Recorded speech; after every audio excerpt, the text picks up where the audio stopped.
Thank you so much. First of all, thank you for coming out in this heavy rain to the event. The last time I saw so many people coming out in this heavy rain was in the movie Lagan at the end of it. So thank you so much. You are all our Bhuvans who dared this rain to come out. So can I have the presentation on screen? Right. So a very warm good afternoon to the members of the executive committee of IDSA, friends from the media, representatives of IDSA member companies attending the event, and of course to all the direct sellers present here today. On behalf of Indian Direct Selling Association, I welcome you all and express my gratitude to all the attendees of the West Bengal Direct Selling Shobha 2021 for taking out time and blessing us with your presence. Now, the state of West Bengal is indeed special for the direct selling industry in India. True to the spirit of Egiye Bengal, which is our tagline for the event as well, the state is continuously rising up the ranks and is soon likely to become the top direct selling market in India. So let's give a big round of applause to that. So in a few minutes from now, I'll be making a detailed representation of various aspects of the direct selling business in India, along with giving key highlights of how the industry is performing globally and of course in India and in the state of West Bengal. Now, at this point of time, it becomes essential to highlight the role played by the Department of Consumer Affairs, Government of West Bengal, towards ensuring the protection of the industry as well as protection the rights of the consumers in the state of West Bengal. Now, West Bengal is one of the few states in India that have a separate dedicated Department of Consumer Affairs. Normally, what happens with other states is they mix consumer affairs function with the food and civil supplies, which is not like this in West Bengal. West Bengal has a dedicated department solely for consumer affairs. So that really helps the industry to, represent its concerns, represents all the key issues with the relevant government officials and get a prompt hearing. The direct selling industry is India currently passing through a crucial phase. I'm sure all of you are aware that the government of India has already published the draft of direct selling rules, which we as an industry body are quite hopeful that will be getting notified in the next 90 days period of time, or maybe let's say safely within this financial year. And that is really going to set the pace forward for the industry. The state of West Bengal has already notified the direct selling guidelines based on the model framework which was issued by the Government of India in October 2016, and that has really helped the industry to perform in the state. So with the permission of the dignitaries present on the dais, I would like to make a small presentation. So can we move on to the next slide?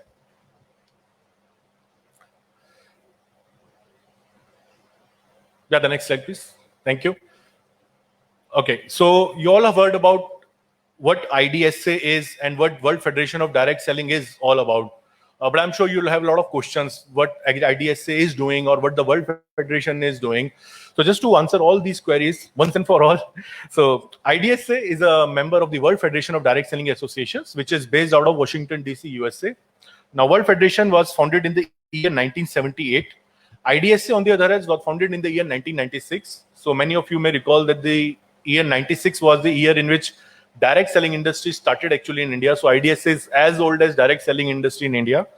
Like IDSA is there from India. So World Federation has membership from over 62 direct selling associations from around the world. So by virtue of IDSA's membership with or association with the World Federation, IDSA gets access to a vast knowledge pool or knowledge sharing from around the world, and that's how we are able to educate the government and the departments here on what's happening on the direct selling front globally and what can be introduced in India. At present, IDSA has got 18 member companies, but yes, these 18 member companies, I'm proud to say, are the top 18 companies in India, and they constitute more than 50% of the overall Indian direct selling turnover. So it's a big thing. Of over 600 companies, these 18 companies alone, they make up 50% of the overall Indian direct selling industry. So that deserves a big applause. Yeah, moving on.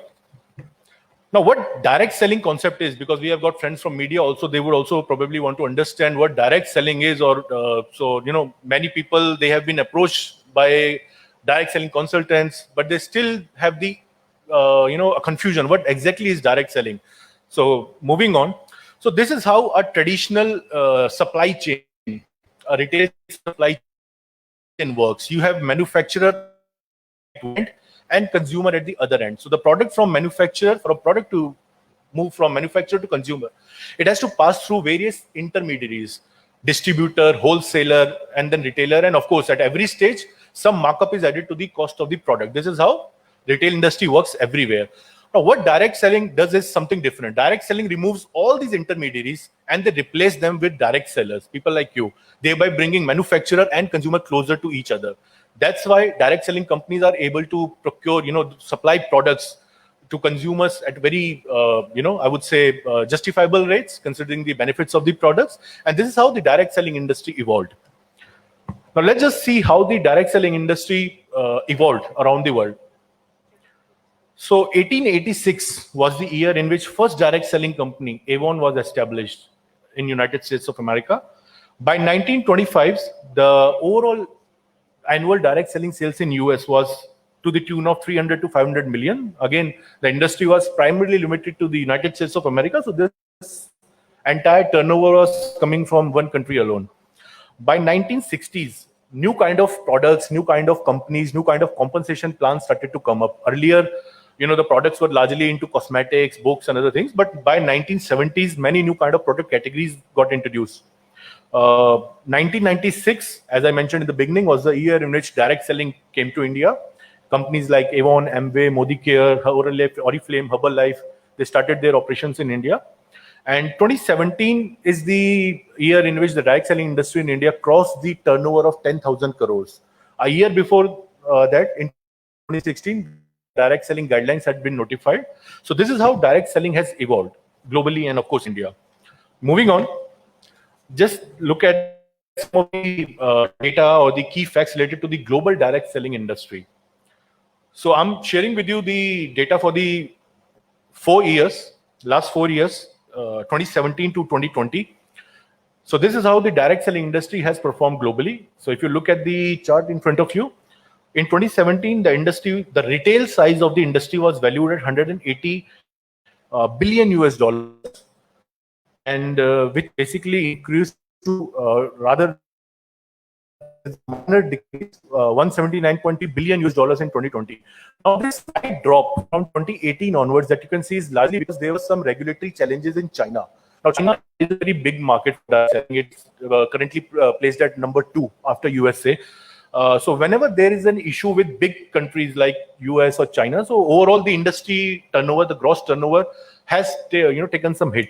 If you remove the results of China, the data which is there at the bottom of the chart, so industry is able to register a continuous growth across the world. It's just because of some challenges in China that overall numbers have come down. If you remove China, the industry has in fact grown. So moving on, let's just see which continents are contributing the most to global direct selling numbers. So Asian region contributes nearly 43% of the overall direct selling sales around worldwide, followed by the European region, 20%, followed by the Americas, that is North America and South America, nearly 36%. And Africa and Middle East is a small market, but yes, it's growing very fast. At that moment, Africa and Middle East contribute nearly 1% of the overall direct selling sales. Now, which product categories are the most preferred when it comes to direct selling, channel of sales? So moving on, wellness continues to be the top selling category. Nearly 36.2% of the global sales comes from wellness segment alone. Cosmetics forms the number 2 category globally. 26% of the sales comes from cosmetics. Household goods, 14%. And then, of course, you have other small. Moving on to the number of direct sellers globally. So globally, there are over 125.4 million direct sellers, active direct sellers that are working with direct selling companies. Now, out of these 125.4, nearly 74% are women and 26% of them are men. So direct selling industry globally is recognized as one source, which women like to prefer to have some sort of supplemental income from their family, and this is getting reflected in the numbers as well. Moving on to the next slide, let's see which age group is contributing the most when it comes to the number of direct sellers working with the industry. So as you can see from the chart in front of you, people are coming in from virtually every age group to be a part of the direct selling industry. Of course, 35 to 44, the age group constitutes nearly 26%, and 45 to 54, nearly 25%. So between age groups of 35 to 54, nearly 50% of direct sellers, they come from this age group globally. Then you have people, aged above 55. They form up nearly 23% of the global direct sellers. So the point that we are trying to make is that virtually from every age group, people are preferring or get associated with the industry to earn, another supplemental income or an extra source of income for their family. Moving on quickly to the Indian direct selling industry's performance for the year 2019-20, for which we have just released the annual survey report. So I'm sharing with you the data for the last 4 years, from the financial year 2016-17 to financial year 2019-20. So from 10,324 crores, the industry has moved on to 16,776 crores. In terms of compounded annual growth rate, this translates to a CAGR of 18%, which is way ahead compared to the CAGR of, let's say, traditional retail industry. So direct selling is performing very well, and with the notification of rules, we are quite confident that this CAGR will definitely cross the magical figure of 20%, and then definitely the industry has a bright future for every one of us. Now, which product categories are most sellable in India? So pretty much like the global scenario, wellness tops the chart in India as well. 57% of the sales comes from wellness segment alone, followed by cosmetics, 22%, household goods, 8%, food and beverages, 5%, home care and other categories. So if you look at wellness and cosmetics, so these two categories alone, they form up nearly 80% of the Indian direct selling industry's business. So clearly these two product categories are performing well, and almost I think every direct selling company has wellness or cosmetics range. And if they don't have, they are planning to introduce soon. Okay, moving on. Now let's just see how India is placed globally. So I'm sharing with you first the data for the year 2019. So as you can see, in 2019, India was, this is the retail size of the industry. So India was ranked at number 15th. The retail size was valued at 2.48 billion US dollars. The next year, 2020, you can see some of the changes happened. Canada, India moved up, Russia entered, UK moved out of the list. So India moved up by 3 places to be at the rank 12th. And now the industry is currently valued at 3.02 billion US dollars. So since last few years, last 3-4 years, India is making the highest increments in terms of moving up the ranks. A year before, India was at rank 19th. So in 2019, India moved up by 4 places to be at rank 15th, which was the highest jump by any country. Very next year, India moved up by 3 places, which is again the highest jump by any country. The CAGR, the year-on-year growth, is highest among the top 20 direct selling countries around the world. So definitely, we are quite hopeful that with the publication notification of rules, the positioning of India in the next, let's say, 4-5 years, we are going to be there in the top 6 or top 5 countries. So we are very hopeful about that. Moving on, let's just see which region is contributing the most to direct selling sales in India. So North region, it contributes nearly 28% of the direct selling sales in India. And you have the Northeast India, they are contributing 10%, Eastern India 26%, Western India 23%, and Southern India 13%. Now, which are the top 5 direct selling states? Number 5th is Odisha. Odisha has a share of 5%, Bihar 7%, Uttar Pradesh 9%, West Bengal 11%, and Maharashtra 12%. But let me tell you, West Bengal is very close to beating Maharashtra. And I think if the industry keeps on performing the way it is performing right now, in the next 2-3 years, West Bengal is going to be the number 1 state in India for direct selling. Yeah, in the next 1 or 2 years. Okay. So now you may remember that I shared with you the number of men and women globally. Now in India, we are seeing kind of a role reversal here. So in the last 3 years, what we have seen, there's a constant shift in the percentages of men and women working with the industry in India. Now for 25 years, women absolutely dominated the industry in India, but this is not so anymore. Finally, men have gone ahead. Men are now 51% of the overall direct sellers in India, and women are 49%. Right, so this is a kind of reversal from the global trend, but yes, it's a healthy sign for the industry. More and more people are now considering joining the industry as the main source of income for their family, which is, of course, a very good thing. Now, what age groups are these direct sellers in India coming from? Pretty much like the global data. 18 to 24, the age group constitutes nearly 15%, 25 to 34, 35%, and 35 to 54, 29%. So between age groups of 25 to 45, you can see that almost 50%, more than 50% of the direct sellers are coming from this age group alone. But yes, more than 55 and above, 4% of direct sellers belong to this age group as well. Now, as part of the survey report, we tried to determine, we did a satisfaction survey of all the direct sellers. I mean, what we considered was a feasible size representation of the whole picture. So we're trying to find out why our direct sellers are joining the industry. So a variety of reasons were quoted to us. Of course, earning an extra income remains the top, 45%. Self-employment opportunity that the industry provides them, 20%. 20% of the direct sellers have actually joined the industry because they feel that it gives them a chance to socialize with people, make new friends. So this is another interesting reason. 6% said the flexible working hours that the industry offers them. And of course, 4% others, low cost, 3%. And 2% said because there was an impact on their other source of livelihood. Moving on. So we tried to find in terms of from a rating of 1 to 5, how our direct sellers have actually rated the industry or the company that they are associated with. So we try to find the feedback on 5 key criteria: product portfolio and response from customer, product pricing, compensation plan, training program. So as you can see, we have been given good ranks, 4.7 in terms of out of 5 in product quality, 4.6 out of 5 in product portfolio, product pricing 4.2, compensation plan 4.5, and this is our training program again 4.5. So overall, out of 5, the industry has been given a score of 4.6 by our direct sellers, by people like you. So thank you so much for exhibiting your faith in the industry, for exhibiting the faith in the companies that you are associated with. Moving on, what are the 3 key benefits that our direct sellers, we ask them, don't give us n number of benefits, just give us 3 key benefits that you feel that you have been able to get after joining the industry.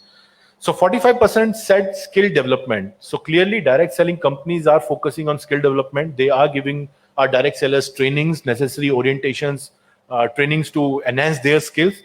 So a whooping 45% said that after joining the industry, they are able to develop some sort of skill, or they are able to enhance their existing skills. So which is very commendable for all the companies working so diligently towards this. 43% said the financial support, which has been the industry or the company has offered to them, and 12% said that they are able to increase their social circle after joining the industry. So this is again a very good, commendable thing for all the entities. It shows that the events that they are organizing or the conferences they are organizing are yielding results, and direct sellers are appreciating that. In terms of perceived trustworthiness of the industry, so out of 10, we asked the male consumers to give us rating. So male consumers gave us a rating of 7.16, and female consumers, they gave us a rating of 7.72. So clearly female are more confident about the direct selling industry. Moving on, direct selling industry in West Bengal, how the industry has performed here. So direct selling industry has crossed the turnover of 1800 crores in West Bengal. The industry is currently sized at 1868.9 crores in West Bengal. I mentioned in the beginning, in West Bengal is the number 2 state in India. The West Bengal has a share of 11.14% in the overall Indian direct selling sales. Now Maharashtra is slightly ahead. I think Maharashtra is 12.1 something. So that's why we are saying West Bengal is pretty close to overcoming Maharashtra in the coming years. Now, in the eastern region, West Bengal forms up nearly 42% of the entire eastern region sales. So, which is a very big thing. Coming from a single state, the entire 42% of the sale of the entire region is, of course, a very big thing. Over 4.9 lakh active direct sellers are working with different entities in the state. Now, these are active direct sellers who are devoting more than 30 hours per week to the business. So clearly, and out of these 4.9 lakh, more than I think 2.5 lakh are women direct sellers. So this is again very commendable. I think it deserves another round of applause for the performance of the industry. So with this, thank you so much for again, braving yourselves in this rain and coming.